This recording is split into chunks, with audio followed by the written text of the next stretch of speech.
c'est ce que j'attendais. Bandi, papa, maman, mobile, moi si. Merci la confiance au bon renouvelé pour nos Kolanda magazine. Voici l'homme info. Oui, puis ça cabino. Actualité news. Il y a le commandant du temple, le pasteur François Mutombo. Voici l'homme, l'ambassadeur de la parole de Dieu.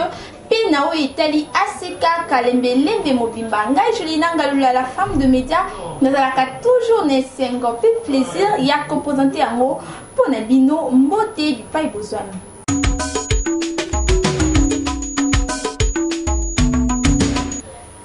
La édition il y a magazine Voici l'homme info ya mokone lelo na communiqué oyo rencontre monene ezali bongo prévu mokolo ya samedi 9 juin na ACK Kalembelembe bipai wapi kosangisa babuki bikeko nyonso pour na clôturer thème sur la destruction des déclarations sataniques. Yo mutoza na problème oyo tumisaka bomo na yo ko hésiter te kimambangu mokolo ya samedi 9 juin na ACK Kalembelembe oezwami na avenue Kalembelembe numéro 72 non loin na commune ya Kinshasa na yango papa Jérémy elongo na papa Martin ba serviteur ya ACK Kalembelembe bayaki awa na rédaction ya Voici l'homme info pour na kolobela yango bolanda à travers élément oyo ya Sarive Tikona.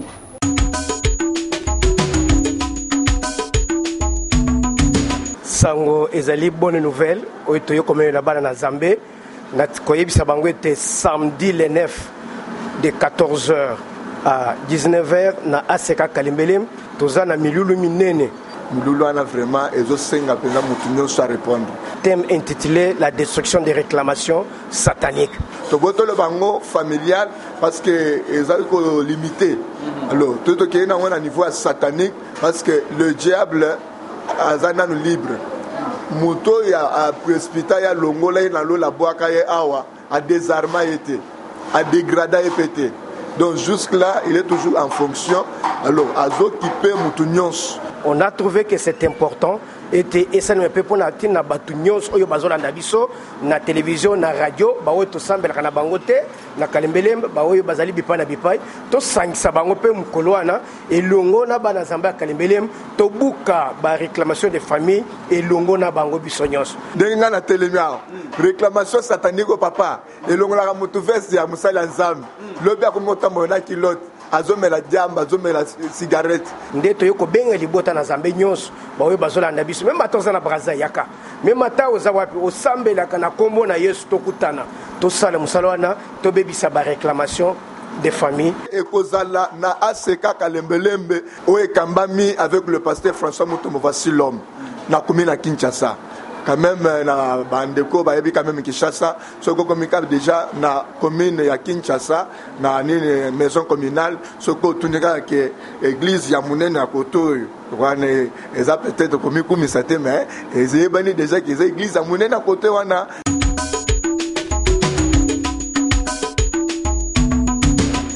Bon, Kolanda wana papa Martin et le papa Jérémy baiko beta c'était na activité monene rencontre ya babuki bikeko ko salema bongo mokolo ya samedi 9 juin na ngonga ya 14h kasi pona Italie thème ya sika sur le monde des esprits et banaki bongo déjà mokolo ya dimanche 3 juin bolanda na introduction ndenge l'homme de Dieu le pasteur François Mutombo. Voici l'homme Ningiatiaki à travers commentaires et femme noire.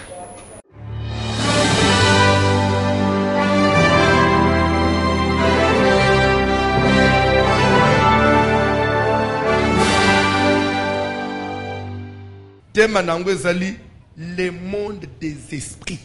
Le monde des esprits. Thème en anglais tirant un passage in Ephésiens chapitre 6 verset 12. Na mokanda ya Ephésiens chapitre 6 verset 12 nde l'homme de Dieu le pasteur François Mutombo Voici l'homme a tiré qui thème ya sika sur le monde des esprits. Po ete tobunda kabitumba ya mai na makila te. Ozolanda lungo na bitumba ya mai na lungo kobunda na nzoto. Kutika kobunda na nzoto. Lunga na babiloko ezanga tina ba crochage même ko finga na banini c'est la chair. La Bible dit nous on n'a pas ce temps là. Même dans la famille, na quartier, nous n'avons pas lutté contre la chair et le sang. Dans la Bible. Mais contre les dominations. Mais nous luttons contre les... Oh, mais si ce n'est pas la chair et le sang, mais les dominations là, c'est quelles dominations? C'est automatiquement, ce sont des dominations spirituelles qui ne sont pas de la chair. Vous comprenez? Lokola ezali introduction ya thème sur le monde des esprits, le commandant du temple, le pasteur François Mutombo Voici l'homme, a expliqué qui bouille. Monde des esprits veut dire quoi? Par monde des esprits, je voudrais seulement que tu comprennes que Mukilio Tofang, Tozo Mona Nangai Nayo, Tozana Banda, Tomataka Mituk, Togenda Amisal, Bana Bazotanga classe. Toya a prié, Mukilio Zomonoi, na Misoi, Ezaï le côté. Le vrai monde, c'est le monde qu'on ne voit pas. Et la vie dans ce monde physique est plus influencée par la vie, il y a monde spirituel. Tout ce qui se passe dans ce monde physique est d'abord décidé dans le monde spirituel. Et monde physique, et le monde il y a exécution. Monde spirituel, monde il y a conception. Le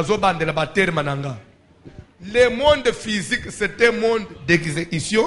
Le monde spirituel, monde de conception. Pour nous faire comprendre malamu bana na Nzambe, le recteur de l'université de Dieu, l'ambassadeur de la parole de Dieu, le pasteur François Mutombo Voici l'homme, la marque déposée de Jésus-Christ, a expliqué qu'il est sous malamu na bana na Nzambe. C'est comme dans une nation, nous avons trois pouvoirs. Nous avons le pouvoir législatif, nous avons le pouvoir judiciaire et nous avons le pouvoir exécutif. Qui dit législatif, nous voyons le Parlement. Qui dit judiciaire, nous voyons les cours et tribunaux. Qui dit exécutif, nous voyons le gouvernement. Législatif, c'est quel pouvoir? C'est le pouvoir qui est là pour élaborer les lois. Pour concevoir même Babidie, Yamboka annuel les voter dans le pouvoir législatif. Quand nous exécutif, c'est-à-dire Ndeba Bazo Salanini, Bazo exécuter, c'est au gouvernement d'exécuter ce qui a été décidé là-bas. Et le judiciaire, c'est pour réglementer. Je crois que c'est ça, hein? C'est-à-dire que si on a makambu na nzambe na mukilioi, tozana place au conserva. Na le législatif, c'est le monde spirituel. Mukili physique est dans le gouvernement pour exécuter seulement ce qui a été décidé là-bas. Na oyo etali monde des esprits, le commandant du temple, l'homme à la tunique de plusieurs couleurs, le pasteur François Mutombo Voici l'homme, a peseli lisusu na exemple ya Jésus ndenge ba mage ba monaki signe ya étoile avant Jésus abotama. Batu moko ba chercher, ba savant, batu moko connu sur le plan mondial. Batu na batu minene bazo tambul, toute une délégation. Ba uti musika bazo mata bazo kita. Bazo comme na Jérusalem bazo tuna Hérode, où est le roi des Juifs qui vient de naître? Mais comment vous savez qu'il y a un roi qui vient de naître? Parce que nous avons vu son étoile. C'est-à-dire que ces gens-là, s'ils ont su que Jésus était né, c'est parce qu'ils suivaient dans le monde spirituel. Donc, ça a été annoncé dans le monde spirituel. Il y a eu des signaux dans le monde spirituel. Ma signal de personne, et mon ami. Là, nous avons vu son étoile. Hérode a mon étoile. Baba fande que ne sire ba mon étoile. Bien étoile ya mutunyo somon. Non. Kaka bangunde ba mon étoile na bam. Hérode a balu ka teli ko mais étoile a kweza wapi. Et depuis combien de temps l'étoile brille? Ba pesier na depuis combien de temps l'étoile zo briller. Mais Hérode a zo yebate. Ba to Israël ba zo yebate. Mais bango ba zo mon étoile. Il y a des choses qu'on peut voir sur toi, mais toi tu ne les vois pas. Tu vois les gens sont agités. C'est parce qu'ils voient ce que toi tu ne vois pas. Tu te demandes mais pourquoi ils s'acharnent à moi? Mais ils voient ce que toi tu ne vois pas. Papa, maman, ndeko mwasi to pe ndeko mobali, oyo ezali kaka ebandeli. kasi ba enseignement ya boye kimambangu na aseka kalembelembe oyo ezwami na avenue Kalembelembe numéro 72 non loin na maison communale ya Kinshasa. Boya ebele po ete Nzambe akozala au rendez-vous na mabota na bino. Nasuka, l'homme de Dieu, le pasteur François Mutombo. Voici l'homme Mokolo. Il y a dimanche 3 juin, accorda qui interview na Eski Konda Ape à Lobelaki sur thème Yasika, le monde des esprits. Bolanda. La banza du Loban Nzambe toté en assentiment, c'est l'inspiration selon qu'il est écrit et c'est un mousselo yazope c'est la nourriture autant convenable. Selon besoin église. Je parle d'abord de l'église locale et de l'église en général. C'est pourquoi nous avons l'enseignement, le développement. Manipuler veut dire téléguider, manipuler veut dire collaborer, manipuler veut dire utiliser les esprits. Alors c'est pour dire trafiquer les esprits familiers, c'est-à-dire les esprits des proches. Pour dire que tout le monde a une introduction. Détail pour nous vaincre dans le monde physique, il faut tout vaincre dans le monde spirituel. Des victoires, on a tout vivre dans le monde physique. C'est pourquoi suivez les enseignements. Tout le monde na ACK Kalembelembe direction na ACK quartier 8 Bipaiwapi équipe ya magazine Voici l'homme info et accompagna qui l'homme de Dieu le pasteur François Mutombo. Voici l'homme l'ambassadeur de la parole de Dieu. Akendaki côté na ACK quartier 8 na commune Yanjili oyo ekambamaka na le pasteur Jussi Mulamba Papa Solution ayaki bongo ko clôturer conférence il y a 2 journées oyo ezalaki sur le thème pourquoi on se marie. Bolanda a détail na commentaire oyo. Comme d'habitude, équipe ya magazine Voici l'homme info et accompagnant qui l'homme de Dieu, le pasteur François Mutombo. Voici l'homme, l'ambassadeur de la parole de Dieu, akitaki na Asekanjili quartier 8, oyo ekambamaka na le pasteur Jussi Mulamba Papa Solution pour na clôturer conférence débat sur le thème pourquoi on se marie. Kasi tango asalaki entrée moto nyonso atondisamaki na sai pe mabina ezalaki au rendez-vous.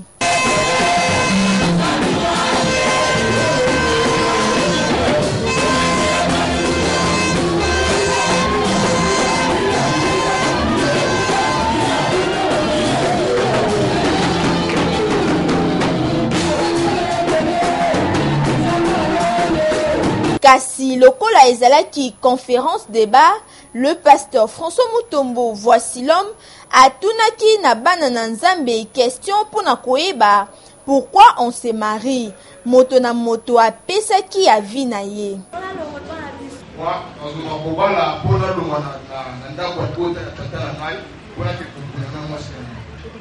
Oui, nous avons beaucoup d'expériences, sauf que la seule expérience que moi j'ai connue jusqu'aujourd'hui, c'est vivre avec mon père, ma mère et mes frères et sœurs. Il te reste une autre expérience? Oui, que je veux expérimenter quelque chose d'autre.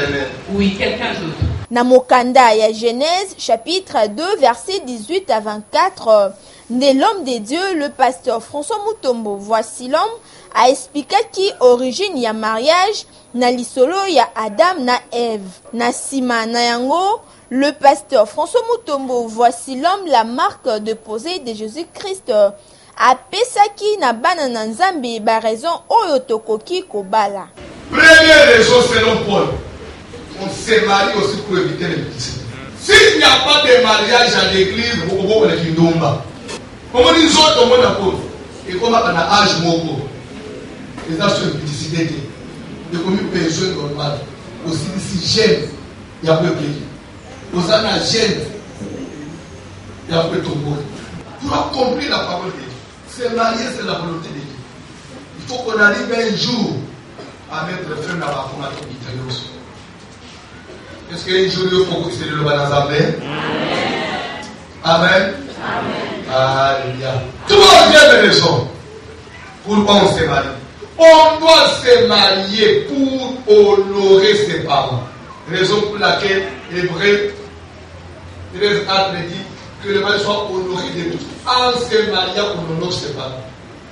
papa nyonso yule alikutika mwana na mbali na kubali anataka vesta bien unazoma toye kukota na likota na bino mwana na biso papa za fier mama nyonso papa nyonso bali sa mwana ya wazi za fier on se marie pour se faire respecter.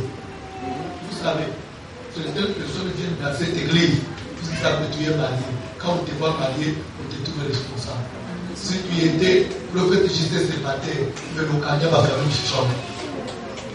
On s'est marié pour se faire respecter. Mon toi, va respecter.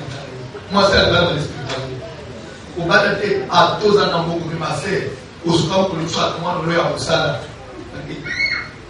Madame, vous n'avez pas pu s'acquitter au frère. Yo, j'espère madame. À vous dire que le bon point de vue, ils sont mariés, nous on va faire notre respect. Je veux aussi me marier si je veux que je sois respecté dans la société. Après Kolanda Matea, Nasuka bana na Nzambe bapozaki ba question ebele na le pasteur François Mutombo.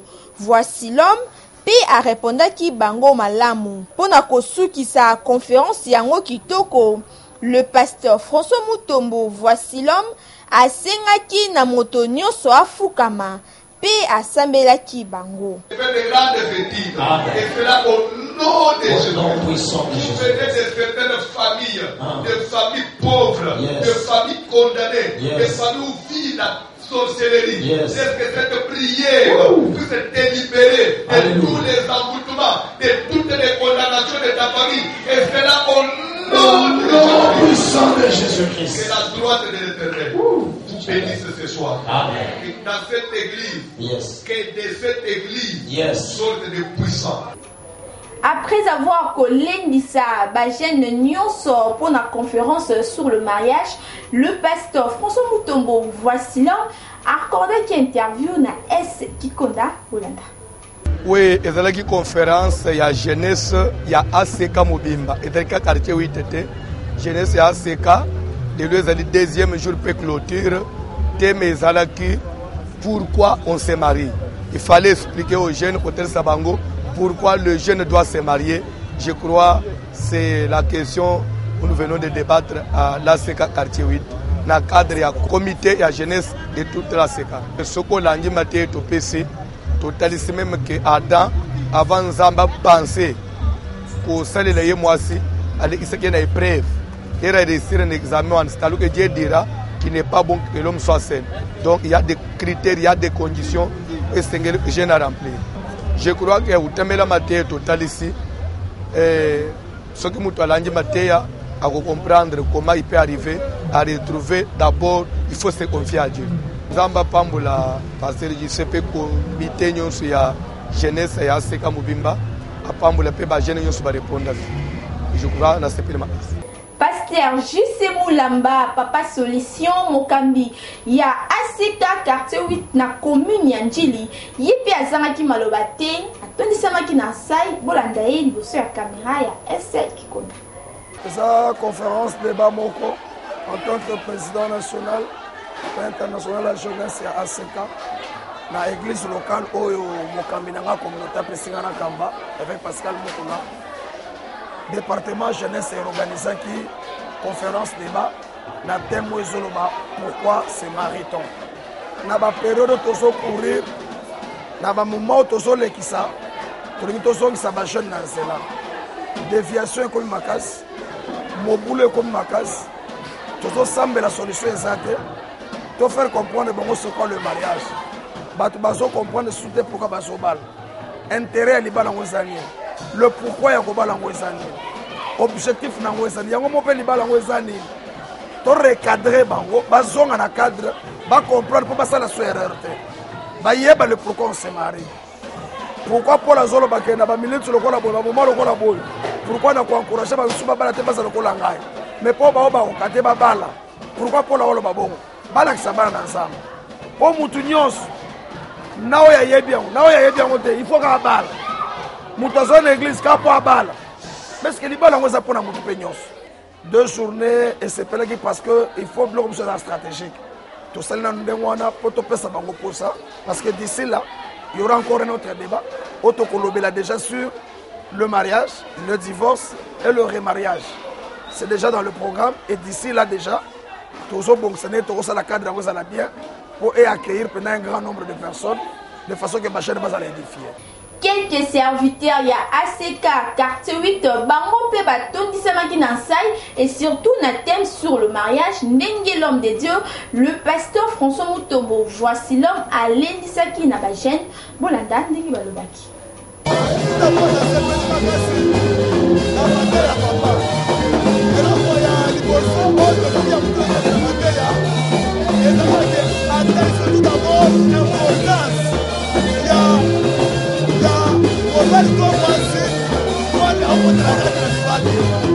Et donc, on dit qu'on a toujours fait 4 critères pour le mariage. Il y a des personnes, et ça, que tout d'abord, il faut éviter l'imprédicité. Il faut éviter qu'il tombe tel que ça, que en tout cas, nous avons été enrichis dans la salle Nzambe ya minene et loko ya mutuya o ba salle Nzambe ba batalisi na biso ba jeune parce que bien que je suis marié na crois que en suivant ce thème pourquoi on se marie et ils se disent quoi to bala poto bota to bala rapona to tika ndaka ba boti to bala rapona to le sala ba foyer on n'en disconvient pas mais nous sommes là ba ko talisa biso que il y a encore plus que ça.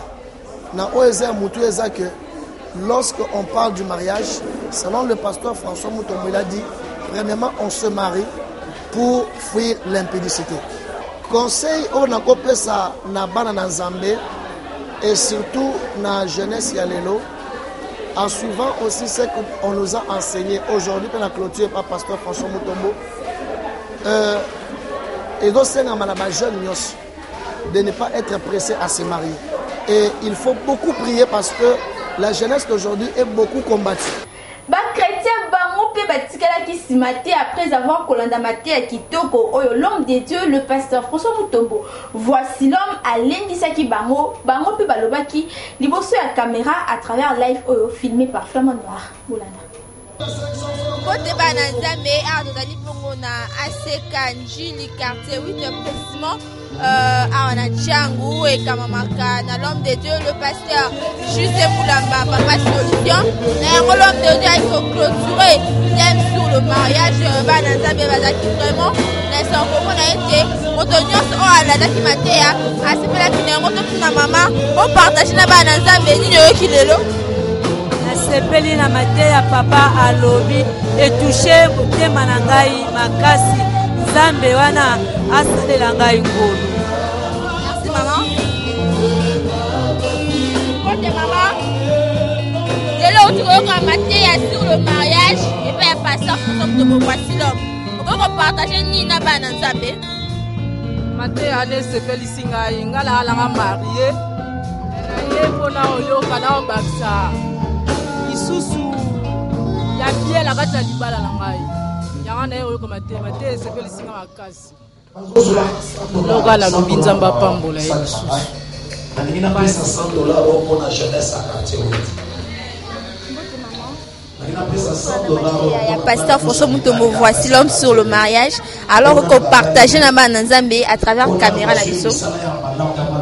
Voici l'homme à l'obité pour na kopesa pour na kokima publicité il fallait soko bali kobala eza kokima publicité alors bisu kobala eza ke kopesa honneur na famille pe na église to bala ka pour na kokima publicité pour na kopesa bonne église pe na famille.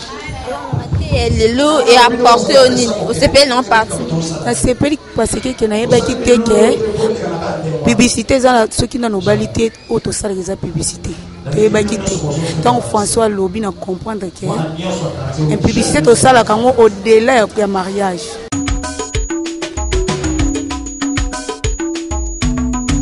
Matthieu chapitre 16, verset 13 à 15.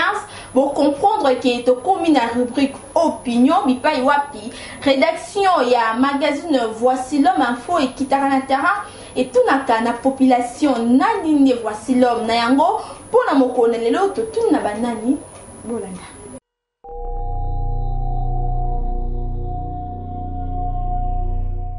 Pasteur Voici l'homme, pour moi c'est un père, c'est vraiment un père pour moi.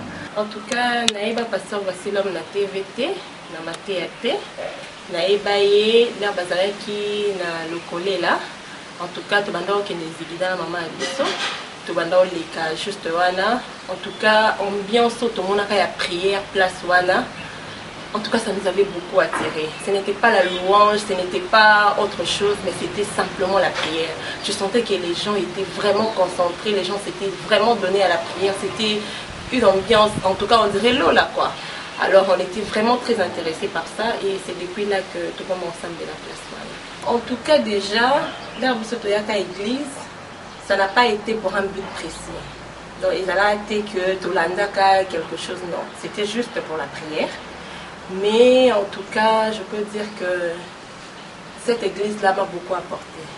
Parce que déjà, dans l'église, j'étais élève. Mais seulement aujourd'hui, je suis une femme mariée, j'ai des enfants, j'ai une vie bon, plutôt stable. Et moi, je me dis que c'est grâce au Dieu de cet endroit-là. Sinon, je ne pense pas que j'aurais été ce que je suis aujourd'hui. Et le conseil que moi, je peux lui donner, c'est que je n'ai jamais vu Batou Bazala autant passionné comme lui pour la prière et pour l'église. Même moi, je lui fais des remarques de temps en temps. Mais pasteur, tu n'as pas le temps pour te reposer, tu n'as pas le temps pour toi. Et il dit toujours, c'est pour Dieu qu'on fait ça. En tout cas, il a une passion pour Dieu et pour l'église. En tout cas, je lui dirais, peu importe.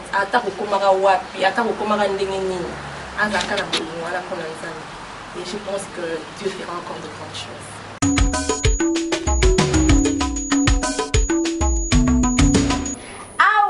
Tosukisi édition ya VH info ngai Julina Ngalula la femme de média nazalaki ne sengo fait plaisir ya ko présenter yango pona bino à titre de rappel magazine Voici l'homme info izalaka wana pour nous retalisa bino ba actualité nyonso ya le commandant du temple le pasteur François Mutombo. Voici l'homme, l'ambassadeur de la parole de Dieu. Boko sanate rendez-vous mon nene rencontre mon nene ya babu kibikeko ezali bongo mokolo ya samedi 9 juin na ngonga ya 14h kuna na ACK Kalembelembe Oezwami na avenue Kalembelembe numéro 72 non loin na maison communale ya Kinshasa. Yo mutoza na ba problème o réclamaka yo satanique kopuka na te kimambangu na ACK Kalembelembe mokolo ya samedi 9 juin na ngonga ya 14h pambate groupe ya babu kibike kokozala wana pona kosunga yo. Pona soki bosepelaki na édition mokona lelo bopesa merci une équipe costaud les héros dans l'ombre oyo bazalaka wana toujours pona ko talisa bino nini eza koleka na ACK Kalembelembe. Merci mingi na S Kikonda na Marlene Kalula Chourasia na Flamand Noir Peto Chanyongo. Sans oublier cette Noah na montage qui te croise à Kosala. Merci de na papa de Konzi na supervision et papa Israël 12 Tchaba na coordination. Salutations spéciales na maman Mimi Mutombo, la première dame de l'ACK Kalembelembe. Na Dieu merci Tchaba, pe na maman Wivin Tchaba. Balandimi nene ya magazine Voici l'homme info. Sans oublier na papa Jean Cabo Lukusa depuis Massina. Ngala vient te kouteni Malasima. Na même plaisir, même chaîne, même heure. Vous te calmez là, vous faites bien là.